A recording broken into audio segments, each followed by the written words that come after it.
નમસ્તે મિત્રો, મારી જે કે વોઇસ ચેનલમાં આપનું સ્વાગત છે। કેમ છો બધા? મને આશા છે કે તમે બધા ખુશ હશો। આજે આપણે વાત કરશું કે પત્નીને મોઢામાં આપવા માટે તમારે શું કરવું જોઈએ। ઘણા છોકરાઓ કહે છે કે અમારી પત્ની બિલકુલ મોઢામાં લેતી નથી। તો જુઓ, આજે અમે તમને 3 વસ્તુઓ જણાવશું। જો તમે આ 3 વસ્તુઓ કરશો તો તમારી પત્ની તમારા એ ભાગને તેના મોંમાં લેવાનું શરૂ કરશે। ઠીક છે, તો વિડીયો જુઓ અને શક્ય તેટલો શેર કરો અને બેલ આઇકોન પણ દબાવો અને સબસ્ક્રાઇબ કરો। તો ચાલો વિડીયો શરૂ કરીએ। જુઓ, કોઈ પણ છોકરીને કે કોઈ પણ પુરુષને તેની પત્ની મોઢામાં લે તે ખૂબ જ ગમે છે। તેના જીવનસાથીએ તેના ગુપ્ત ભાગ તેના મોંમાં લેવો જોઈએ। તેને ચૂંચો ચાટો અને તેની સાથે હાથથી રમત કરવી જોઈએ। તેમની આ પદ્ધતિ ખૂબ જ ગમે છે, ખાસ કરીને જ્યારે તે તેની જીભનો ઉપયોગ કરે છે, તમારા ગુપ્ત ભાગો પર મોંનો ઉપયોગ કરે છે, તેનો હોઠનો ઉપયોગ કરે છે, ત્યારે તેમને ખૂબ જ ગમે છે। પણ આ ક્યારે શક્ય છે? અમે તમને જણાવશું। તે 3 બાબતોથી શક્ય છે। તમારા જીવનસાથી તમારા ગુપ્ત ભાગને તેના મોંમાં લઈ લેશે। છોકરીઓ તેને સમજી શકતી નથી, તેથી તેને ખૂબ ખરાબ લાગે છે। તેઓ વિચારે છે કે તેઓ તેને મોઢામાં કેવી રીતે લઈ શકે, તેથી જે તે આવું કરવા તૈયાર થતી નથી।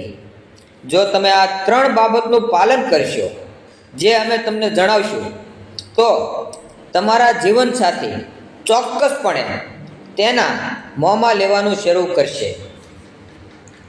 આમાં સૌથી પહેલી વસ્તુ, તમારા પ્રાઇવેટ પાર્ટને ચામડી ઉપર વાળ હોય તો તેને કાપીને સાફ કરવા। પછી સાબુ વડે તેને સાફ કરવું જોઈએ। જો તમે તમારા વાળ કાપ્યા નથી તો ઉપરની ત્વચાને બરાબર સાફ કરવી ખૂબ જ મહત્વપૂર્ણ છે।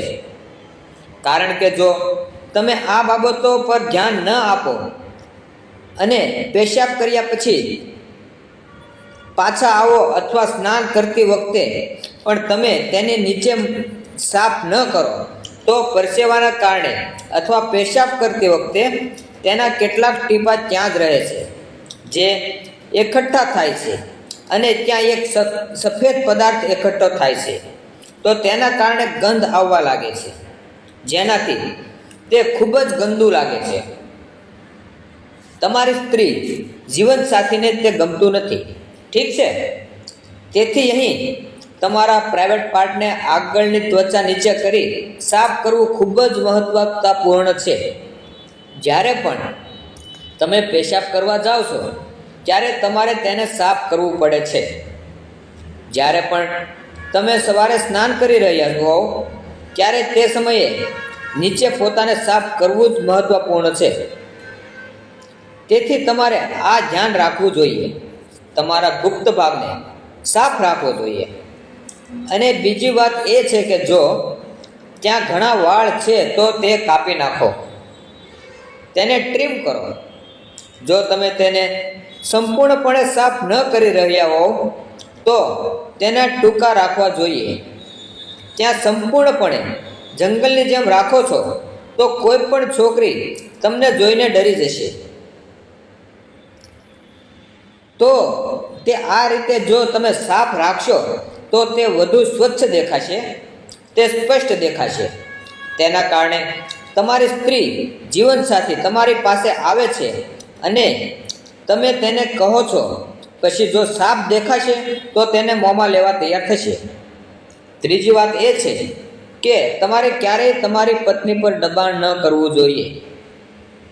તમે તેને પ્રેમથી સમજાવી શકો છો કે હા, આજે બધું સાફ છે, મેં તેને સાફ કર્યું છે, તમે તેને જોઈ શકો છો, અને જો તે સારું લાગે તો તેને તમારા મોંમાં લઈ શકો છો।